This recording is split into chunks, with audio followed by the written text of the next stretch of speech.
नमस्ते दोस्तों। बात बहुत पुराने समय की है। किसी गांव में एक ठग रहता था।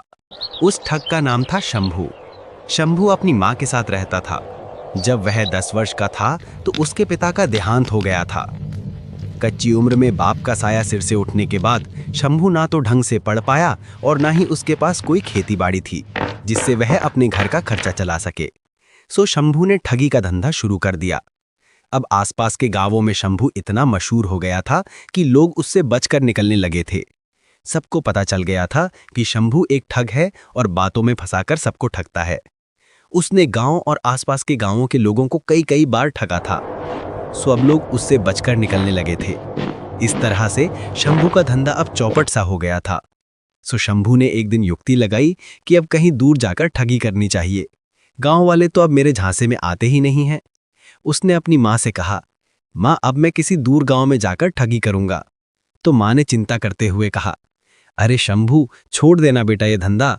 देख तेरे साथ के जितने भी बच्चे हैं सब पढ़ लिख कर शहर जाकर नौकरी कर रहे हैं और एक तूने की इस बेईमानी के धंधे में फंस गया है। ना तेरी शादी हुई है, तेरे साथ के सब लड़कों की शादी हो गई है और राम जाने तेरी शादी होगी भी कि नहीं, क्योंकि आसपास के इलाके में तो तेरा नाम हो गया है। सो कौन तुझे अपनी बेटी देगा। शंभू अगर मुझे कुछ हो गया तो तुझे खाना कौन बनाकर खिलाएगा। मेरी इच्छा है कि मैं मरने से पहले तेरे हाथ पीले देखकर जाऊं, पोते का मुंह देख जाऊं। अब शंभू अपनी माँ की बातें सुनकर परेशान हो गया। उसने अम्मा को समझाते हुए कहा, अरे अम्मा मरे तेरे दुश्मन, पोता क्या तू पर पोते का मुंह देखकर मरेगी। सो ऐसी बातें मत करना।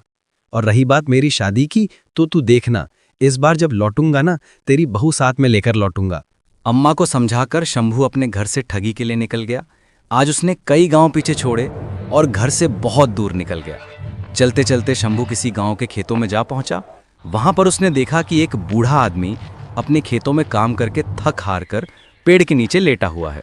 सो वो भी उसके पास जाकर प्रणाम करके उसके पास बैठ गया।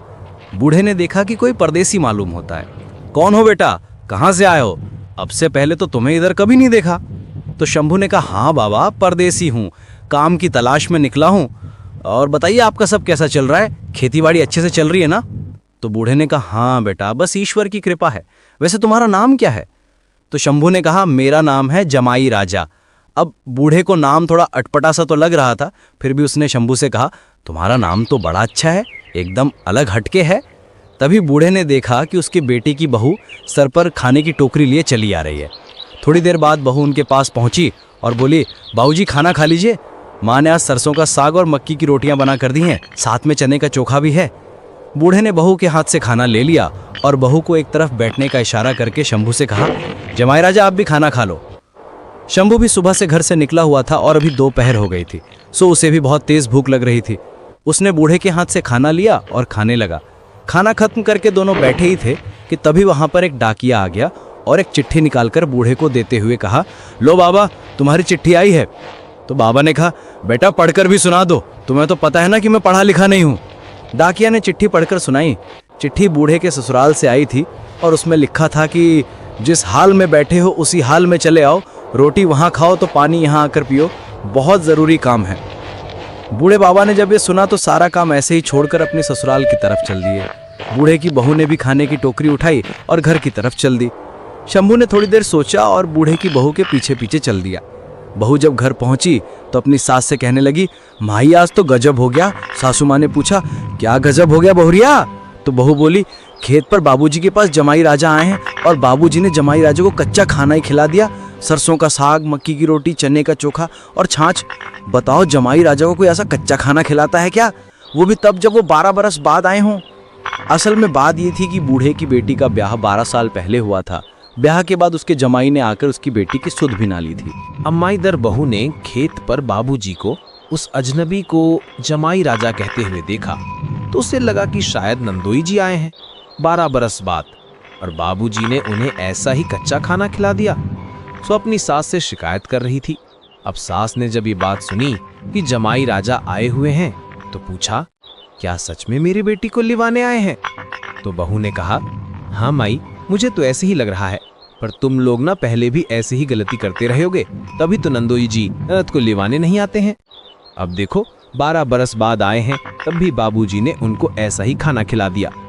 सास बोली, बहू जो हुआ सो हुआ, अनजाने में गलती से खिला दिया होगा।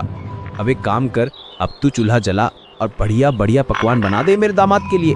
देख 12 बरस बाद आए हैं और मैं तो चाहती हूँ इस बार मेरी बेटी को विदा करा कर ले जाएं। सारे गिले शिकवे भुलाकर दोनों अपनी गृहस्थी संभालें।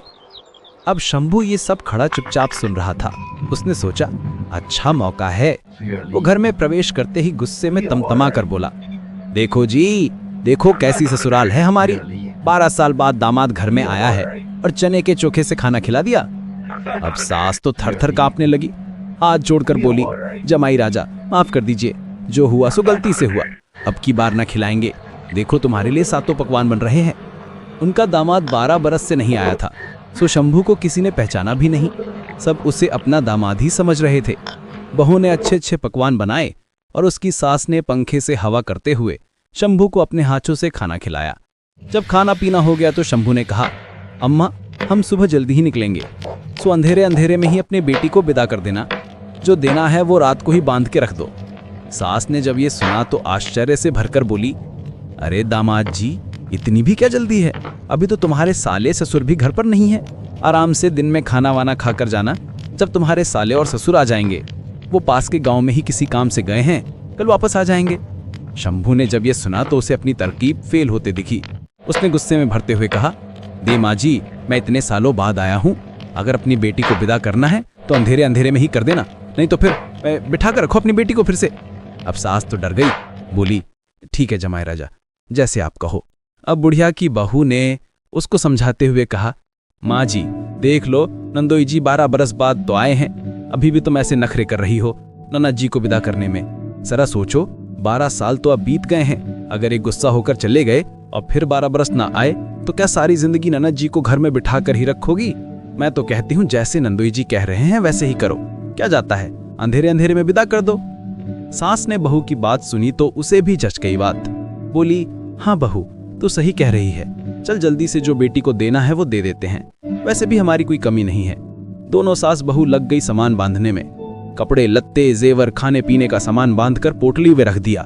इधर बुढ़िया की बेटी उमा भी बड़ी खुश हो रही थी। 12 साल बाद उसका पति उसे लिवाने आया है, सो अब मैं किसी की ना सुनूंगी, अपने पति के साथ अपने घर जाऊंगी। और वो बेचैन होने लगी शंभू की एक झलक देखने के लिए। 12 बरस से देखा जो नहीं था, अब उसने शंभू को जैसे ही देखा उसका दिल जोर जोर से धड़कने लगा। हाय, मेरा पति कितना सुंदर है। उमा की तो जैसे खुशी का ठिकाना ना रहा। उमा भी अपने ससुराल जाने की तैयारी करने लगी। इधर सास बहू ने सारा सामान रात में बांध कर रख दिया। अगले दिन सुबह अंधेरे में ही शंभू उठकर बैठ गया और अपनी सास से बोला, माई अब हम चल रहे हैं, हमें विदा कर दो। उमा को खूब दुल्हन की तरह उसकी भाभी ने सजाया और दोनों को अंधेरे अंधेरे में खूब दान देकर विदा कर दिया। जाते हुए शंभू ने कहा, माई दान तो तुमने खूब दे दिया अपनी बेटी को, पर ये बताओ लेकर कैसे जाऊंगा? मेरे पास तो कोई सवारी ही नहीं है। तुम्हारे घर में तो किसी चीज की कमी नहीं है। जब इतना दिया है तो एक घोड़ी भी दे दो। घर पहुंचकर नौकर के हाथ भिजवा दूंगा तुम्हारी घोड़ी। मैं भी बड़ा खुददार आदमी हूँ, रख कर नहीं बैठूंगा। अब सासू माँ क्या करें, घोड़ी भी दे दी। घोड़ी, उमा और सारा सामान लेकर शंभू रात के अंधेरे में ही घर से निकल गया। इधर जब बूढ़ा घर पहुंचा तो उसने अपनी घोड़ी को वहां बंधा हुआ देखा। सो बुढ़िया से पूछा, आज मेरी घोड़ी कहाँ चली गई? तो बुढ़िया ने गुस्सा होते हुए कहा, अरे घोड़े की याद आ रही है तुमको? अपनी करनी का पछतावा नहीं हो रहा है? तो बूढ़ी ने कहा, ऐसा मैंने क्या कर दिया भाई जिसके लिए मुझे पछतावा हो? तो बुढ़िया बोली, कल जमाई राजा खेत पर आए तो तुमने उनको रूखा सूखा ही खाना खिला दिया, घर लाकर पकवान खिलाना चाहिए था ना। तो बूढ़े ने कहा, किसने कहा जमाई राजा खेत पर आए थे? बुढ़िया ने चहकते हुए कहा, कल आए तो थे, बहरिया ने बताया था, नहीं तो मुझे तो पता ही नहीं चलता अगर बहरिया उन्हें घर लेवा कर ना लाती। एक तो 12 साल बाद तो वे आए और फिर भी तुमने रूखा सूखा खिला दिया। देखो मैंने बात को कैसे कैसे संभाला। मैंने उनसे माफी मांगी और शाम को पकवान बनाकर उनको खिलाया और बेटी को विदा भी कर दिया है। अब जाने का कोई साधन उनके पास नहीं था, सो मैंने उनको घोड़ी भी दे दी है, कल को ही लौटा देंगे नौकर के हाथ, कह रहे थे। अब बूढ़े ने जब ये सुना तो अपना माथा पीट लिया। बोले, अरे बेवकूफ औरत, वो कोई जमाई राजा नहीं था, उसका नाम जमाई राजा था। तुमने किसी अजनबी के साथ अपनी बेटी को कैसे विदा कर दिया? मेरे आने का इंतजार तक भी नहीं किया।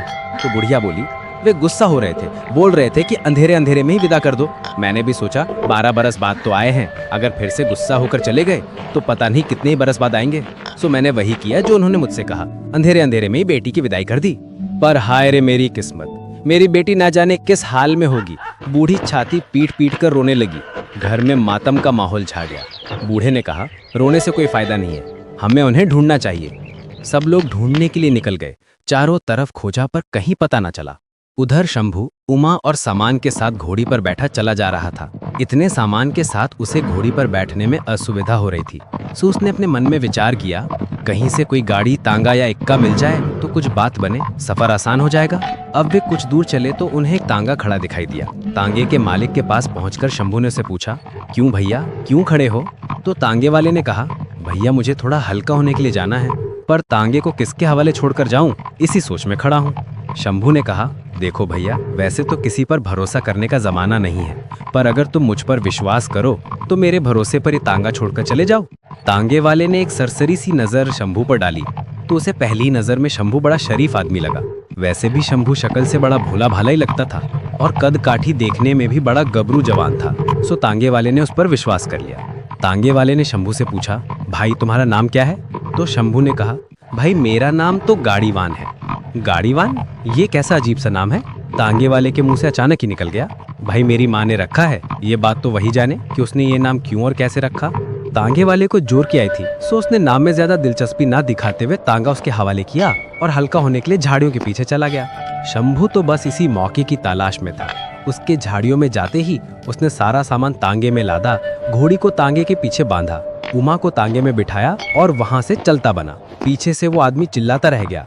अब क्या हो सकता था? वो पैदल था और शंभू तांगे में, कैसे पकड़ता? उसने सोचा, अब मैं इसे पकड़ तो सकता नहीं, सो इसकी शिकायत थाने में दर्ज करवा देता हूँ। यही सोचकर वे थाने में पहुंचा। इधर उमा के माता पिता भी उमा को ढूंढ ढूंढ कर परेशान हो गए थे। सो उन्होंने भी थाने में जाकर रिपोर्ट लिखवाने की सोची। सो वे भी थाने पहुंच गए। दरोगा साहब के सामने बैठकर बोले, दरोगा साहब हमारी रिपोर्ट लिख लीजिए, हम बड़ी मुसीबत में हैं। दरोगा साहब ने कहा, बताओ क्या बात हुई है? तो उमा के पिता ने कहा, दरोगा साहब मेरी बेटी को जमाई राजा ले गया। अब दरोगा ने अपना सर खुजलाया, बोले, अगर तेरी बेटी को तेरा जमाई राजा ले गया तो इसने बुराई क्या है भाई? वो उसकी पत्नी है, उसका उस पर हक बनता है। उमा का पिता बोला, अरे साहब अब समझ नहीं रहे हैं, मेरी बेटी को वो जमाई राजा धोखे से ले गया है। अब दरोगा साहब को गुस्सा आ गया। सिपाही से बोले, इन्हें बाहर निकालो। भला ये भी कोई बात हुई? अब जमाई राजा हैं तो अपनी पत्नी को लेकर ही जाएंगे ना। बेटी मायके में, अच्छे ससुराल में। लगता है तुम दोनों बूढ़ा बुढ़िया का दिमाग खराब हो गया, जाओ और अपना काम करो। दरोगा साहब अभी कुर्सी पर बैठे ही थे कि तभी तांगे वाला भी रोता पीटता चला आया और बोला, साहब मेरी रिपोर्ट लिख लीजिए। दरोगा साहब ने कलम उठाते हुए कहा, हाँ बताओ क्या समस्या है तुम्हारी? साहब गाड़ीवान मेरी गाड़ी ले गया। अब दरोगा साहब ने फिर अपना सर पीट लिया। अरे भाई गाड़ीवान ही तो गाड़ी चलाते हैं, इसमें दिक्कत क्या है? तांगे वाला समझाते हुए बोला, अरे साहब आप समझ नहीं रहे हैं, मेरे तांगे को वो गाड़ीवान ले गया। दरोगा साहब ने अपना माथा पीट लिया और बोले, अरे आज किन बेवकूफों से पाला पड़ा है। एक को अपनी बेटी के जमाई राजा के साथ जाने में परेशानी हो रही है और दूसरे को गाड़ीवान के गाड़ी चलाने से। कैसे पागल आज मेरे थाने में इकट्ठे हो गए हैं। गुस्से में आकर दरोगा साहब ने कहा, भगाओ इन्हें यहाँ से, और ना माने तो दो दो चाचा डंडे लगा दो इनको। अब बेचारे परेशान होते हुए अपने घर की तरफ चले गए। इधर शंभू गाड़ी में सारा सामान लिए अपने घर जा पहुंचा और घर के दरवाजे पर पहुंचकर अपनी माँ को आवाज दी, अरे माँ जरा थाल सजा कर लाओ, देखो तुम्हारी बहू और मैं सामान लेकर पहुंच गया हूँ। दौड़कर थाल सजाकर लेकर आई और बेटे बहू की आरती करके घर के अंदर ले गई। अब शंभू ने अपनी माँ को सारी बात बताई। उमा भी अब समझ गई थी कि शंभू एक ठग है, पर उसने सोचा कि ऐसी जिंदगी से तो अच्छा है कि वह शंभू की पत्नी बनकर रहे। मायके में भाभियों के ताने सुनने से तो अच्छा है कि सपना ससुराल मानकर जिंदगी जिए। अगले दिन गांव के मंदिर में ही शंभू की माँ ने दोनों की शादी करवा दी।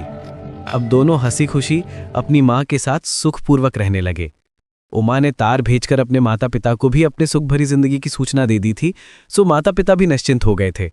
शंभू ने भी उमा से वादा किया था कि अब वह ठगी का धंधा छोड़ देगा और उसे कभी कोई कष्ट न होने देगा। अब शंभू के पास कोई कमी न थी, सुंदर पत्नी थी, ससुराल से काफी धन भी मिल गया था, जिससे उसने एक व्यापार शुरू किया और दोनों सुखपूर्वक रहने लगे। सो दोस्तों, आज की हमारी कहानी यहीं पर समाप्त होती है। ये कहानी सिखाती है कि धोखा और चालाकी से मिला सुख क्षणिक होता है, सच्चाई और मेहनत का रास्ता ही स्थायी खुशी देता है। शंभू की ठगी ने उसे धन और पत्नी तो दी, लेकिन अंत में उसने ठगी छोड़कर व्यापार शुरू किया, जिससे वो और उमा सुखपूर्वक जी सके। आपको ये कहानी कैसी लगी कमेंट करके ज़रूर बताएं। कहानी अच्छी लगी हो तो लाइक और शेयर करें। यदि आपने हमारी पिछली कहानी अब तक नहीं देखी हैं तो उन्हें भी एक बार ज़रूर देखें। जल्द मिलेंगे एक नई कहानी के साथ। वीडियो देखने के लिए आपका बहुत बहुत धन्यवाद। सदा स्वस्थ रहें, सदा खुश रहें। राधे राधे।